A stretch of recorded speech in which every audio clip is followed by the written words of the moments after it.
Today we're taking a look at these NBA matches, which are happening on Friday, December 16, 2022, and giving you match breakdowns, betting tips and predictions in general on these games. Welcome back to High Stakes. Before we dive into our video, don't forget to subscribe and push that notification bell to get notified as soon as we release these sport prediction videos. Also, check out our perks and join the High Stakes membership. Joining the High Stakes membership is easy, is cheap, but it will help a lot in the growth process of this channel. Plus, if you would like more betting tips and predictions, then check out our Patreon in the link down below. Our new Patreon is a way for us to help you improve your chances of making more money. Multiple plans are available for each and every one of you. By becoming a member of the High Stakes Patreon, you will have access to our best team picks, total picks, parlay picks and much more. Stop wasting hours of your time searching for bad betting predictions that ends up costing you a lot of time and money. Join the High Stakes Patreon now and get the best betting picks. Going back to our video, we will give you 2 betting picks for each game, a team pick and a total pick based on facts and detailed explanation. One more thing before we start, check out our new channel High Stakes Props and Parlays, where you can find our player props and parlay picks predictions. You will find the link in the description and comments section below. And make sure to watch our videos till the end so you don't miss any of our picks. Both teams are coming off solid wins, with Detroit searching for back-to-back victories for just the second time this season. Can the Pistons keep their momentum going against a Sacramento squad with the NBA's 4th best defensive rating? That's going to be tough, even at home, for a Detroit team with the 2nd worst defensive rating. The NBA is all about runs. The teams with the most scoring runs and winning streaks sit atop the standings. Any team can lead after a couple of quarters or win a game they're not supposed to, but mediocre teams are just as easily blown out on a regular basis. With Cunningham sitting out the rest of the season, one has to wonder if the Pistons are clearly tanking. The draft lottery winner will own the right to select a prospect, Victor Wembanyama, experts are fawning over. If the Pistons come out of the gates with their A-game, they can definitely win straight up. Kings sharpshooter Kevin Huerter, 15.3 ppg, 46.8 FG%, is questionable for Friday's game with an ankle injury that sidelined him on Wednesday. That said, there's too much talent on the Sacramento squad to suffer another road loss versus an inferior Eastern Conference opponent. The Kings are 7-1 at TS in their last 8 road games versus a team with a losing home record. I bet they'll win and cover the spread on Friday, with Sabonis feasting in the paint versus the Pistons' bottom 10 rim defense. Take Sacramento -5 points.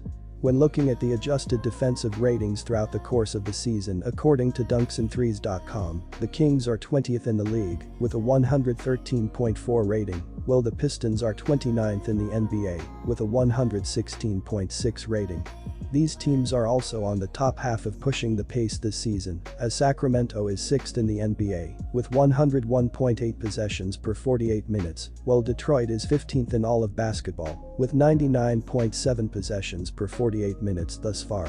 The over is 10-4-1 in their last 15 games against one another played in Detroit, so go with the over to hit here as well.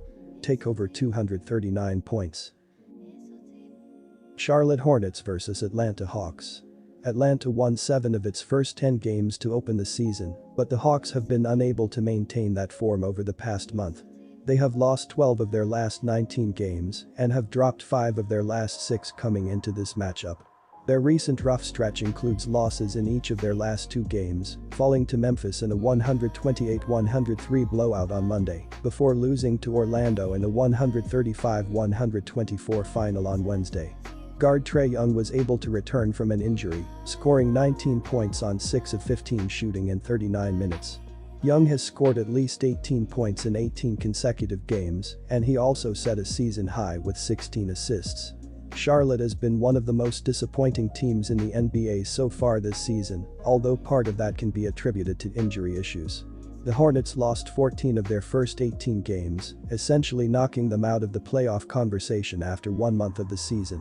They won 3 of their next 4 games, but they are riding a 6-game losing streak since then. Their skid includes setbacks against the Bucks, Clippers, Nets, Knicks, 76ers and Pistons. Head coach Steve Clifford said all we care about is scoring in a harsh post-game press conference following the 141-134 loss to Detroit in overtime on Wednesday. Neither team is in good form coming into this game, but several injury situations are creating value on Charlotte at home. The Hawks lost Capella to an injury for the next week of action, which is going to make it tough for them to close out possessions with rebounds. They are facing a Charlotte team that got Ball back from an injury on Wednesday, and Gordon Hayward has been upgraded to questionable for Friday's game. Atlanta is not a strong defensive team, which makes this a solid matchup for Charlotte's high-scoring approach. The Hawks have only covered the spread once in their last 6 games and have gone 1-7 in their last 8 road games, so I like Charlotte on Friday. The Atlanta Hawks have been stagnant this season and are coming off a 135-124 road loss against the Orlando Magic. The Hawks were able to shoot the ball pretty well as they shot 44 of 88, 50% overall, 12 of 35, 34.3% from beyond the arc, and 27 free throw attempts during the game. Small forward DeAndre Hunter led the team as in 38 minutes he finished with 25 points, 6 rebounds, and 3 assists in the game. Defensively, they struggled as they allowed 50.5% from the field, 44.4% from beyond the arc, and 30 trips to the charity stripe. They were able to force 14 total turnovers with just 2 steals and 6 blocks in the game as well. The Charlotte Hornets have been brutal this season and are coming off a 141-134 overtime home loss against the Detroit Pistons.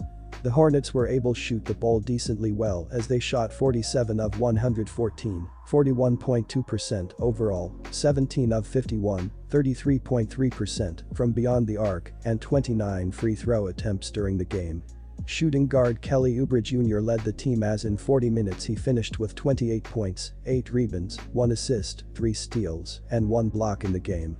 Defensively, they struggled as they allowed 51.6% from the field, 45% from beyond the arc, and 36 trips to the charity stripe. They were able to force 16 total turnovers with 7 steals and 6 blocks in the game as well.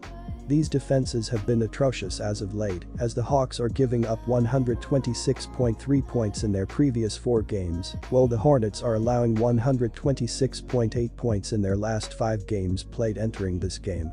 Both teams have been pushing the pace enough to the point where they are going to get a good amount of possessions, as Atlanta is 7th in the NBA, with 101.3 possessions per game, while Charlotte is 13th in the league with 99.8 possessions per game thus far.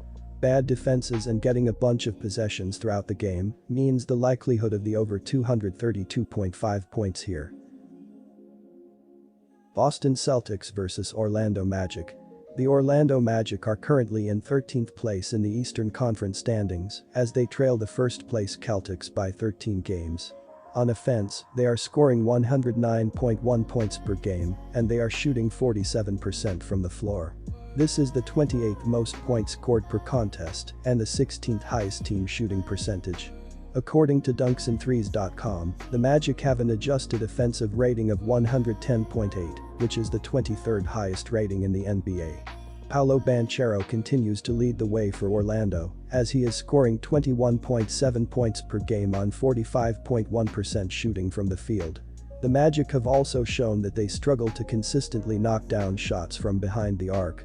They are only shooting 34.4% from deep, which is the 20th highest three-point shooting percentage in the league.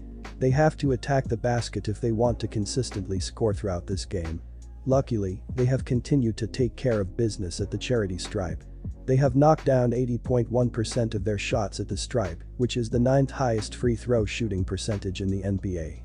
I am going to ride with the Boston Celtics, and I am going to lay the points, -12. They are currently scoring the most points per game, and they have the highest adjusted offensive rating. The Magic won't be able to slow them down, and Boston will slowly pull away. Yes, the Magic have been solid as of late, but this Celtics team is legit. They can show up on both ends of the court, as they will dominate the Magic in this one. Orlando is only scoring the 28th most points per game, and they have the 23rd highest offensive rating. They will fail to consistently score throughout this game, as they will fall behind quicker than they would like. The Magic also have the 28th lowest adjusted defensive rating, as they won't be able to contain Tatum or Brown in this game. They will continue to attack and score enough points to cover the spread. The Celtics also have the 3rd highest team shooting percentage and the 2nd highest three-point shooting percentage. They can score from anywhere on the floor, and they will get enough stops to win this game. The Magic don't compare to this Celtics team, as they will dominate them at home. Boston is the better overall team. Pick the Celtics and lay the points, -12. I also like the over in this matchup. Boston is currently 15-13-1 in hitting the over while Orlando is 14-14-1, and this season, the Celtics are playing at a pace of 101.1 which ranks 14th, while their offensive efficiency is 116.8, which is the best in the NBA. The Magic, meanwhile, play at a pace of 98.7 which ranks 24th. However, with how Boston moves the ball and can score a ton quickly, Orlando will be forced to play quicker. Meanwhile, in the Celtics' last 10 games, the games are averaging 230.7 ppg, while Orlando's last 10 games are averaging 224.1 ppg. Take the over here as Boston's offense will take advantage of this Magic's defense.